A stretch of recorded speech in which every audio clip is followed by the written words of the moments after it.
203.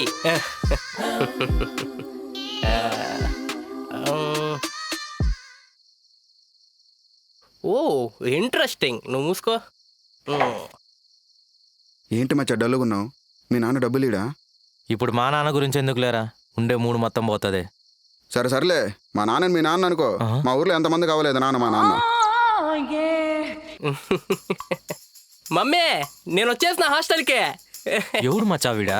మనతో మాట్లాడకుండా రూమ్లో అన్ని ఫోటోలు తీసుకుంటాడా? అది ఫోటోలు కాదు మచ్చా, స్నాపులు పెడుతున్నాడు. స్నాపులు అంటే ఏంది మచ్చా, స్నాప్ చాట్ అంటే కూడా తెలీదా? నాకు మందు తప్ప ఏం తెలియదు మచ్చా. సరే సరేలే, స్నాప్ చాట్ అంటే ఒక యాప్ రా. పొద్దున్నిచ్చి రాత్రి వరకు ఏం చేస్తున్నావో దాంట్లో పెడతా ఉంటారు. ఏంది లెటిన్ పోయేది కూడా పెడతా ఉంటారా? అట్లాంటి కూడా కొంతమంది పెడతా ఉంటారులే. హాయ్. హెల్